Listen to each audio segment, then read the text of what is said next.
Hey guys, Tyler here, and I'm super excited today to have on the call with me Yuri. How's it going, Yuri? I'm doing great, buddy. How are you? I'm doing good, man. Thanks so much for taking the time today to get on the call. And I was gonna say your last name, but I keep messing up last name. So would you tell me what it is? I'll give you the easiest way to say it is Elkaim. Elkaim. What's the real way to say it?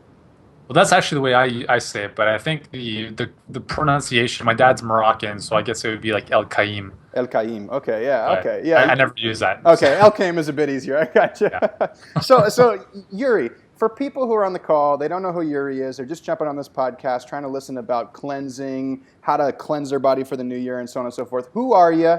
How did you get to where you are? And what are you hoping to teach people? Give us that 50,000-mile view.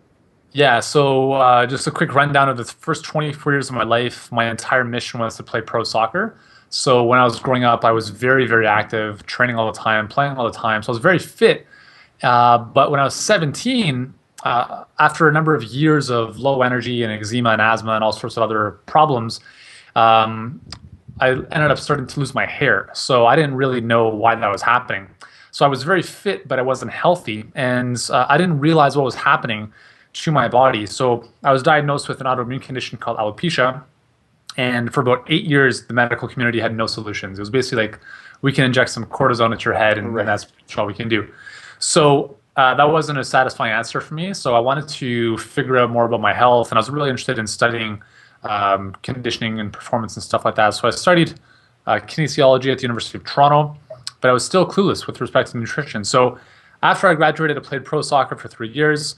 It was an awesome time. I decided that it wasn't something I wanted to pursue any further because I had an epiphany that there was something else I needed to do on this planet, which is what I'm doing now. So anyways, I came back to Toronto, pursued studies in holistic nutrition, and the first day of class, I remember asking one of my professors, I said, do you think that my hair loss is in any way related to my diets or a lot of the kind of the toxic junk that's built up that's been built up in my body? Because for most of my life, I was eating breads, pasta, cereals, a lot of processed foods, very few fruits and vegetables. And I was on medications like asthma, inhalers and cortisone cream and all that stuff. So it all builds up. And they're like, absolutely, we see it every single day. So I'm like, 8 years of questions and finally get an answer in a day. Right. So I was pretty excited. So within about 6 weeks, I was starting to learn about nutrition in a really holistic manner, cleaned up my diet, cleaned up my body, and I regrew my hair pretty much in about, I would say, about 2 months. And it was really phenomenal because I didn't actually really care too much about the hair. It was more about the energy and just the feeling of vitality that I started to experience. So for about 8 years, I had my hair, even though I kept my head shaved, just because it was my claim to fame. And then about a year, and as you can see right here, I actually don't have any eyebrows, and that's for the reason for that is because about a year ago, I started noticing that my hair was falling out again, and I didn't know why that was happening. And I think out of shame, I actually covered it up for a while with makeup. I actually used my wife's makeup just to paint on my eyebrows, just because I've been this really kind of public figure in the health space, and I figured, well, if I look like I'm going through chemo, what would people think? So a little while ago, I decided, you know what, I'm not going to play this game anymore. I'm just going to take off my mask and just let people know that this is who I am. This is where I'm at right now, and I don't know why it's kind of why it's come back. Sometimes we don't necessarily know. Could be some stress with my little kids. Who knows? Right. But I feel you, bro. I feel you. yeah, but I mean, I feel awesome. I'm healthier than ever. At least I think I am. At least I feel that way. And it's just one of those things with an autoimmune condition that comes and goes, and it hasn't stopped me from wanting to reach out and help more people. So, anyways, to kind of condense all of the stuff that I'm doing now, we're on a mission to help 10 million people by 2018 improve their health and fitness. I've been doing this for the past 13 years. We've helped over probably close to 500,000, and it's been an amazing ride. And my real purpose on this planet was not to play pro soccer, but to use that, I guess, as a platform to eventually do what I'm doing right now, which is helping others improve their lives and their health and vitality. So, yeah, that's me in a nutshell. Awesome, man. That's a great story. I love it when I'm interviewing people and their success comes from their trials and tribulations, And I always love the saying, your character is forged in the fires of your adversities, because it's so true. Everybody I get on this call who's really passionate, who's really successful, has really had some serious adversities, and they've overcome them because they were stubborn, right? So you'll overcome whatever's coming your way. I'm interested in knowing from you, Yuri, what do you think are the things that people are doing right now that they should stop doing kind of immediately? Let's just kind of dig in, straightforward, shoot them with a bullet of truth. All right, let's go for it. Yeah, I would say there are specific foods that I think a lot of them, I don't think have any kind of redeeming qualities. Yeah. I'll talk specifically about two of them. Would be grains, glutinous grains specifically, and sugars. So I'm just going to lump those two together because they're almost the same thing. Sure. So with grains, I'm talking about wheat, rye, barley, most of the stuff that we have available to us. The problem there is that there's a couple things. I'll talk about one of them right now, which is called gluten, which is a protein that is very problematic for human health. It basically attacks our intestines as a survival mechanism to pass through us. And as a result, it's very, very problematic, even for people who don't have celiac, which is an autoimmune condition caused by gluten. Gluten is actually associated with 190 different autoimmune disorders, and it would definitely be at play in what I developed. So gluten, so if you're thinking about breads, pastas, cereals, again, this is the diet that I kind of survived on for 20 plus years, Sure. and most people are as well. I would strongly advise people to move away from that. Just from the gluten side alone, there's really no benefits to gluten at all. I mean, there's nothing. Right.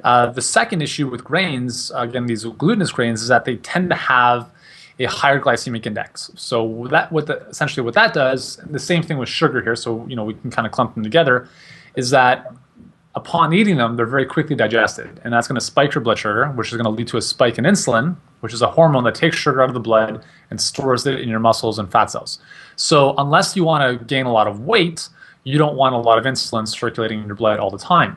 And the problem now is that we've seen about almost 10% of the American population developing type 2 diabetes. And the sole cause of that is due to a lack of activity and I guess a higher amount of these types of high glycemic foods in their diet, which means that they're having bagels, muffins, donuts, cereals, whatever it is, that are just constantly spiking their blood sugar, and they're having these elevated insulin levels as a result. And over time, your body says, you know what, I'm not going to respond to insulin anymore. I'm not going to basically, it's like getting cold called by, one of those cold calling companies every day. Eventually you stop answering the phone. That's what your cells essentially say to insulin. Because if insulin is constantly telling your cells, hey, we have sugar, we have sugar, we have sugar, you become resistant to that. And that's called insulin resistance or type 2 diabetes. Right. So the problem is that we've all been indoctrinated over the years by grain companies and all those lobbyists that whole grains are good for us because we need fiber. Well, the reality is that you could just simply eat more vegetables and fruit and you'll get plenty of fiber. It's been said that Paleolithic man had anywhere between 100 to 150 grams of fiber per day, which is ridiculous when you consider that this is way before the agricultural era. So they had no grains and all that stuff. So where are they getting their fiber from? Obviously from plant-based foods that had nothing to do with grains.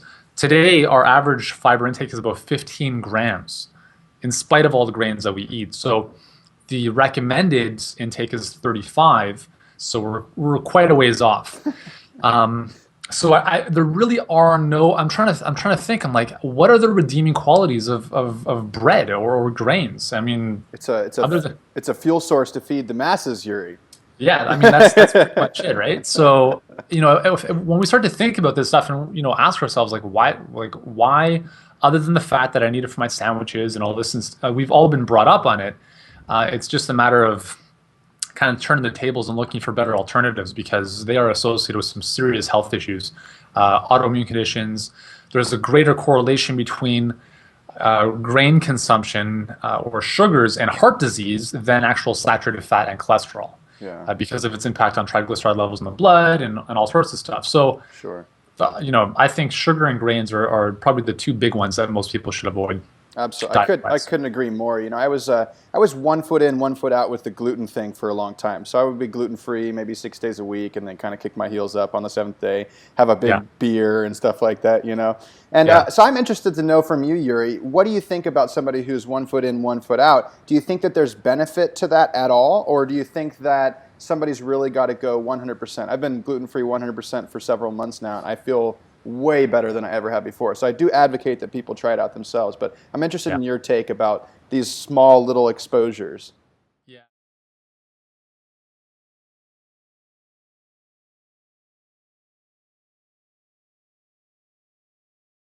you.